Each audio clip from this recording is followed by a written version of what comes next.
Hey guys, it's Dee. Welcome back to my channel, or if you're new here, welcome.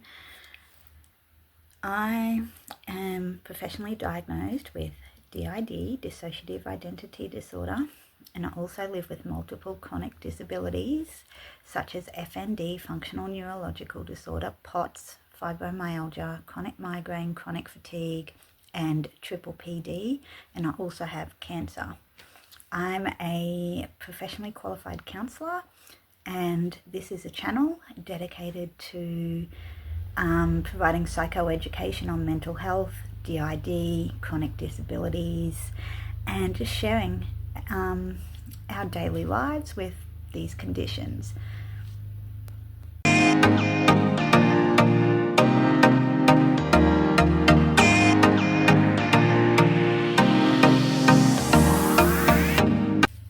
Okay guys, so one of the questions we get asked a lot is, in relation to DID is about alters and the concept of age and time.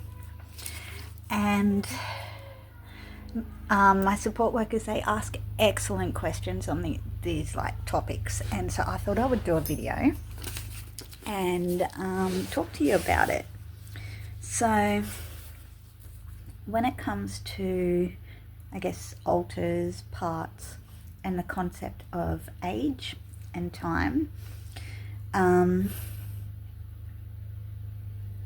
alters, parts, they consider themselves to be different from the body or the host or the main fronting, presenting personality. Alters in DID, they have their own distinct individual personalities, opinions, wants, needs.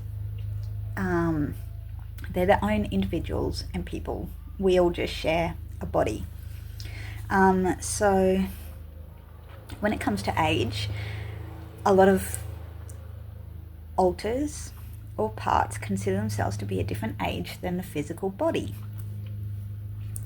Let's start with littles or younger alters, right? So I'm an adult with DID, and I have a bunch of littles or child alters, as do most people with DID. And these alters are typically, if you see me looking down, I've got notes. They're frozen at the time of the trauma or at the time of their creation. There's basically, the trauma happens, the person splits, creates a new alter, and because one of the conditions to be diagnosed with DID is to have trauma in early childhood, and so normally when they split and form a new alter, it's formed at the age that the trauma's occurred. And this is why a lot of people have child alters or littles in their system. So child parts or younger parts, they're usually frozen at the time of their creation or the trauma that created them. It's like they're stuck in an eternal flashback, and they refuse to accept that their life has changed or that time has passed. So that in their mind, they're still in the year, like say 40 years might have passed, but they're still thinking it's 40 years ago. They're stuck in time. They don't realize that life has changed or that time has passed. Some child parts may not have been active since the body was young, so they've never had a chance to grow or develop. Other child parts, they've been around daily, fronting daily, aware that life has changed or whatever, and they've been frozen at the age of 8, their child age, but they've been frozen at that age for say 40 years or more. And so for an 8-year-old, they're very immature, they're very mature and very good at adult responsibilities. They've got like 40 years of experience behind them in being an adult, whereas most other 8-year-olds are only 8 for a year, and then they, you know, turn 9, 10, they develop, they go through life. So like, if you look at it that way, some child parts are tasked for specific roles, such as going to school, holding down friendships, being able to receive parental affection. If the parents are abusive, their role might be to deal with the abusive parent, protect the abusive parent, protect the person from the abusive parent, so on and so forth. And this is done so that the system can pass by unnoticed, undetected, and survive, basically. And it just, you know, child parts exist and hold those roles to keep life as normal as possible. Some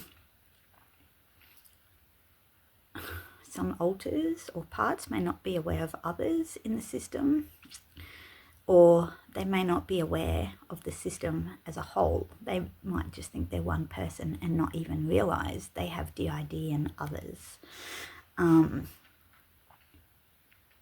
They might not even realise that they're an alter. They may not even be aware that they hold trauma. Or it could be the opposite. They're only aware of their trauma and nothing else. And they struggle to accept that the body has grown older, and they might be shocked by the body's height, weight, appearance, how it's changed over time. This leads to them being confused and frightened. Some child parts, younger parts, they can drive and hold down a job, pay bills. That goes back to my earlier point, you know, they've been whatever age they're at, we'll just use 8 for the sake of it. They've been 8 for 40 years, so, you know, yes, they're a child and whatever, but they're living in an adult body and they have 40 years experience at being an 8-year-old. They're very mature, and therefore can handle, you know, that level of adult responsibility. Age may not match their level of maturity in some ways, but they're wise beyond their years, and they still have childlike wants, needs, goals, wonders, and views on the world. Some parts may not age with the body, and some do. Some parts may age every year on the body's birthday. They may age on their trauma anniversary or the date that they were created and came to exist. Or they might just have a specific favourite day of the year that they've chosen to age up on. Other parts may age sporadically or not at all.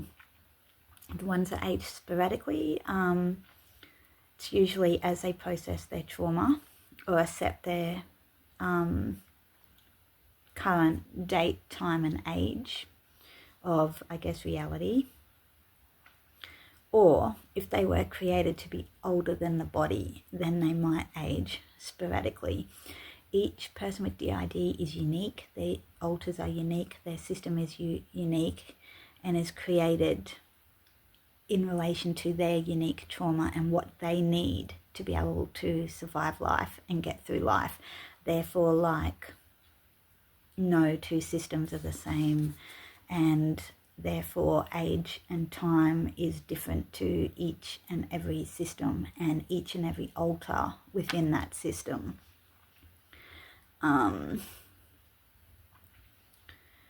Teenage and adult alters exist in children who are diagnosed with DID. And this is because the child needs an older part. they need like an alter that can serve as a parental figure or an internal authority, or to stop the trauma where external adults have failed to. So you could be a child with I'll use us as an example. When I was 4, I created an alter that was 38 years old, basically to be that older adult, that comforting figure, the protector from the trauma. And that was all done internally, of course. No one protected me externally, and the abuse continued. But, you know, a lot of children with DID that create parts way older than their body do so because they need someone to protect them, to be a caretaker for their other child parts. They need someone that has more strength, say an adult's strength, or, you know, from an adult's perspective. They need someone that can handle things that requires more maturity, and therefore they create alters that are older than the body's age. Teenage parts exist basically to fulfill freedom or self-fulfillment needs. They often take over to help the host relax and unwind when they're stressed. Peter. Most teenage alters are social. Again, Peter. Rebellious or resentful of the host. Not all, but, you know, that's a common theme you see in DID. And they will often act out when their needs are not met.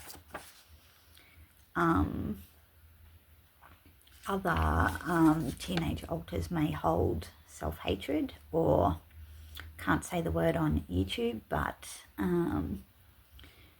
feelings of not wanting to exist anymore. Starts with an S, ends in an L.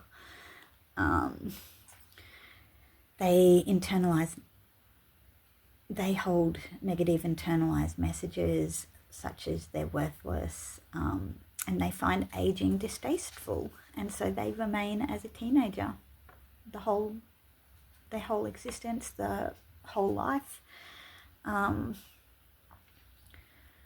Basically, child parts are called widdles. You're considered a child part up until usually the age of 8 or 9. And then your parts from 9 to 12 or 13 are classed as middles. And then from 13 onwards is teenagers, and usually from like 18, 19, 20 onwards are adults, just like in real life. Not saying DID isn't real, just, you know. But not all alters and age falls into a neat category. You can have age sliders in your system, so an alter that can present anywhere from, say, the age of, say, 4 to 13 or 14 to 28. My alter Peter age slides anywhere from the age of 14 to 28, given the situation. And yeah, age sliders, it depends on internal and external circumstances and what is needed for that person, that body, or the situation at that given time, you know. So it's all about need, what's needed in order to cope. Age sliders can present at different ages, and they can also combine ages. It's, as I said earlier, it's unique to the system and what they need. Other parts can be ageless. They don't identify with a number or an age, and the concept of age does not apply to them or interest them. Most alters in this category are often gatekeepers, protectors, caretakers, or what is known as an internal self-helper, someone that comforts the system, protects the system, takes care of memories and other, say, distressed alters internally. These alters are usually emotionally disconnected and have a vague sense of self beyond their system role or, you know, what their job that they exist to do. They only identify as, say, being a caretaker or a gatekeeper, and they don't really have a sense of self outside of that. And because they don't have a sense of self, they normally don't know what age they are or if they even have an age, and that's how that all kind of interplays together. They don't identify, usually, like, I can't speak for all, but, you know, in the research I've done, they don't identify with gender. They often feel ancient and therefore non-human and, say, wise beyond their years. So I said earlier about being 4 and creating a 38-year-old part. They are, I guess, non-human, elf, alter, wise and ancient beyond their years. They're also a gatekeeper, caretaker, protector, memory like holder, and all of that good stuff. Some systems don't use ages. They, I guess because it's easier, you know, or they age with the body, or they just use the body's age, or they're stuck at a certain age, like when a certain trauma created their existence, and so therefore they just give estimates of age because, you know, if you're traumatized as a child, and with trauma and DID you have the memory issues, and so it's hard to actually pinpoint an age, and so you a lot of the time may give an estimate, like, I think this happened in this year and this part was created around this time, and therefore they would be around this age.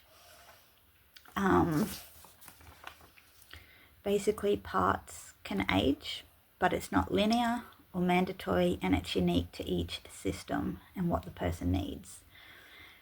Some parts are frozen at the age of trauma. They may age as they trauma process. Age is inconsistent. Some age, some don't. Some have a variable age, such as the age sliders, and some are fixed. Some are younger than the body, some are older than the body. It's, you know, all about the person and, I guess, what they need. So just to quickly recap, some parts will age with the body. If they're responsible for things like physical care and day-to-day life. The ones that age sporadically are normally the ones that age as they process trauma. The ones that are fixed are normally stuck at the age that they were created and stuck at that time of trauma. And then, sorry, I'm trying to read this. Yeah, they're stuck in time.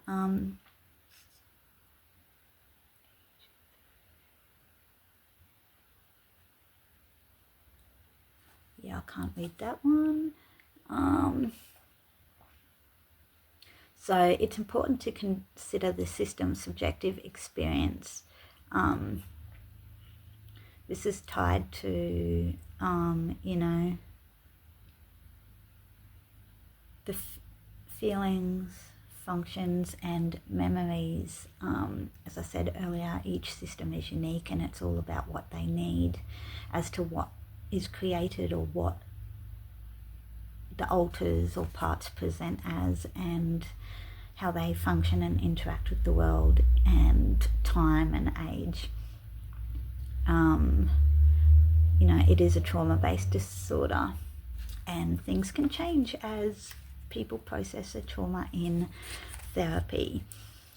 So guys, that's, I guess, the theory and I guess you know, the nitty-gritty of age and time when it comes to DID and alters, one of the questions I often get asked is like about being a child and having created older parts. It wasn't until I started doing the system work that I really started to realize the age, roles and functions of my alters. The more I learned to communicate with them and stop denying that I had DID, the easier it got to, I guess, put all this together and you know, get to know age of my alters, their roles, whether they age or not, whether they're stuck in time due to trauma, and all of that. But I do remember being around 8 and having Peter, my teenage alter, around. I remember talking to her as an 8-year-old, writing about her in my teenage years in my journal, having her by my side daily from like the age of 8 to this very day, you know. Back then I just thought it was an imaginary friend that I never grew out of. As a teenager, I thought maybe I was possessed by a ghost, or you know, tried to have several exorcisms, didn't get rid of her, the voice remained, and then she eventually introduced me to others, and well, I told a therapist about it, and yeah, DID. But you know, I was aware of her when I was 8. And yeah, that's one of the questions I get asked a lot is, when were you aware that you had alters, and how long have they been with you for? Well, I wasn't really aware until like my late 20s, early 30s. I had always been aware that they were there. I just didn't understand what it was.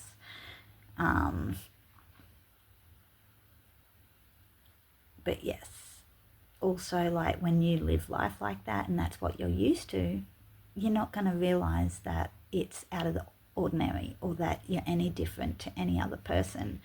And if you do have trauma, that's quite normal for your situation, you know, and therefore you don't realize any different. So with that being said, guys, if you found this video educational, helpful, you enjoyed this type of content, please consider subscribing. Give this video a thumbs up, like, comment, share, subscribe, do all that. And if you have video suggestions or questions about DID that you want answered, or just disability, functional neurological disorder, cancer, you know, daily life with multiple disabilities, and dealing with mental health, let me know in the comments below, and we're always happy to make videos for you guys. And yeah, with that being said, guys, thanks for your time, and we shall see you in the next video. Bye.